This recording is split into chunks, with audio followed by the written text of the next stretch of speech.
여러분, 혹시 이런 이야기 들어보셨나요? 마치 잘 짜인 법정 드라마의 한 장면 같은 이야기인데요. 게임의 규칙이 경기 도중에 그것도 완전히 바뀌면서 한 건물의 운명이 통째로 뒤바뀌어 버린 아주 흥미로운 사건입니다. 자, 이 이야기의 가장 큰 궁금증부터 시작해볼까요? 누가 봐도 멀쩡하게 서 있는 이 5층짜리 건물이 대체 어떻게 법원으로부터 철거라는 사실상 사형 선고나 다름없는 판결을 받게 된 걸까요? 지금부터 이 미스터리를 하나씩 파헤쳐보겠습니다. 근데 이 모든 일의 시작은요, 진짜 별거 아니었어요. 서울 시내에서 아주 흔하게 볼 수 있는 그냥 평범한 토지랑 건물 담보대출. 바로 거기서부터였습니다. 자, 사건이 어떻게 꼬였는지 한번 보세요. 채권자는 땅하고 그 위에 있던 1층짜리 건물을 한 세트로 보고 돈을 빌려줬어요. 그런데 돈을 빌려간 사람이 갑자기 원래 있던 건물을 마음대로 허물어 버린 겁니다. 그리고는 그 자리에 떡하니 무허가 5층 건물을 지어 올린 거죠. 모든 문제의 시작이 바로 여기였습니다. 여기서 공동저당이라는 개념을 알아야 하는데요. 전혀 어렵지 않습니다. 우리가 식당에서 세트 메뉴 시키는 거랑 비슷해요. 채권자가 땅이랑 건물을 하나의 세트로 묶어서 그 가치를 통째로 담보로 잡는 방식이에요.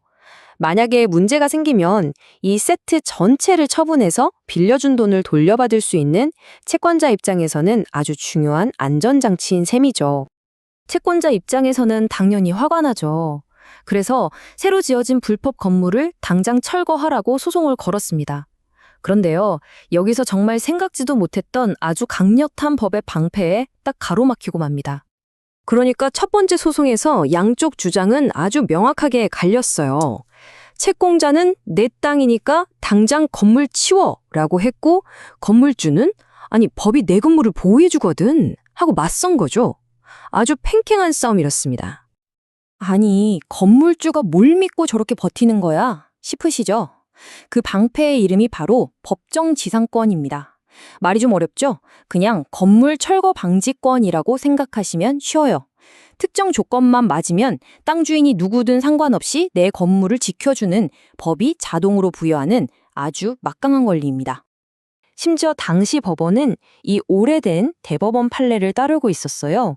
이게 무슨 말이냐면 원래 있던 건물을 부수고 새로 지어도 이 철거 방지권은 새 건물한테 그대로 이어진다는 거예요. 채권자 입장에서는 정말 속 터지는 상황이었겠죠? 그래서 결국 어떻게 됐냐고요?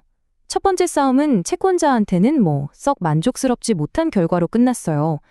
소송이 조정으로 마무리되면서 울며 겨자 먹기로 자기 땅을 새 건물주한테 세를 내주는 신세가 된 거죠. 건물은 철거되지 않았고요. 이 건물은 나중에 이 모든 법적 분쟁이 끝난 줄 안 새로운 주인에게 팔리게 됩니다. 자, 이제부터가 이 이야기의 진짜 하이라이트입니다. 모든 게 채권자한테 불리하게 끝났다고 생각했던 바로 그 순간에요. 이 사건의 판 자체를 뒤흔드는 법의 기초가 흔들리는 엄청난 일이 벌어집니다. 가끔 법의 세계에서는요, 단 하나의 판결이 모든 걸 바꿔놓기도 하거든요. 이 사건이 딱 그랬습니다. 자, 잠시 숨 한번 고르시고요. 지금까지 우리가 알던 모든 규칙이 뒤집어지는 순간이 이제 곧 옵니다.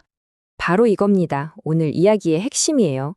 대법원이 기존의 입장을 180도, 아니 완전히 뒤집어버린 겁니다. 새로운 규칙은 아주 명확했어요. 공동저당이 설정된 땅 위에 건물을 새로 지었다면 그 건물은 더 이상 법정지상권, 그러니까 그 강력한 철거 방지권을 주장할 수 없다는 거죠. 아니, 대법원이 왜 갑자기 이렇게 입장을 바꿨을까요? 그 이유는 들어보면 아주 합리적입니다. 생각해보세요.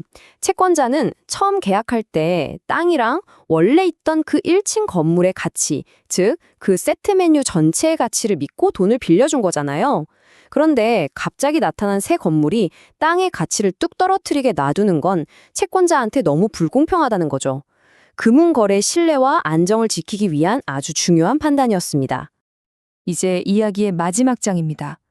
새로운 법이라는 이 강력한 무기를 손에 쥔 채권자한테 정말 운명처럼 두 번째 싸울 기회가 찾아옵니다. 근데 그 기회가 어디서 왔냐면 정말 어이없게도 건물주의 작은 실수 때문이었어요. 과거에 조정하면서 내기로 했던 땅 사용료, 그러니까 월세를 밀리기 시작한 겁니다. 채권자는 이 기회를 놓치지 않았죠. 바로 임대차 계약을 해지해버렸습니다. 자, 이제 이 건물의 운명을 결정지을 더 이상은 빠져나갈 구멍이 없는 완벽한 법적 논리를 한번 들여다볼 시간입니다. 두 개의 결정타가 이 건물의 운명을 끝내버렸습니다.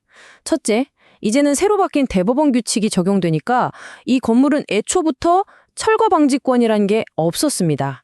둘째, 설령 100번 양보해서 무슨 권리가 있었다고 쳐도 과거의 땅 주인과 월세 계약, 즉 임대차 계약을 맺은 그 순간 그런 권리를 스스로 포기한 걸로 본다는 겁니다. 이건 뭐 완벽한 체크메이트였죠. 그리고 마침내 최종 판결이 내려집니다. 바로 철거였습니다. 여기서 제일 안타까운 사람이 바로 이 복잡한 상황이 다 끝난 줄 알고 건물을 사들였던 마지막 주인이었어요.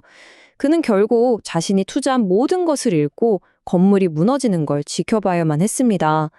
복잡한 권리관계가 얽힌 부동산에 살 때는 눈에 보이는 것 너머에 법적 위험까지 얼마나 꼼꼼히 살펴봐야 하는지 보여주는 정말 뼈아픈 교훈이죠. 이 사건은 우리에게 이런 묵직한 질문을 던지는 것 같아요. 우리는 법이라는 단단한 땅 위에 서 있다고 믿잖아요. 그런데 만약에 그 땅 자체가, 그 기초 자체가 예고도 없이 움직인다면 우리는 과연 뭘 믿고 의지해야 할까요? 한 번쯤 생각해 볼 만한 문제 아닐까요?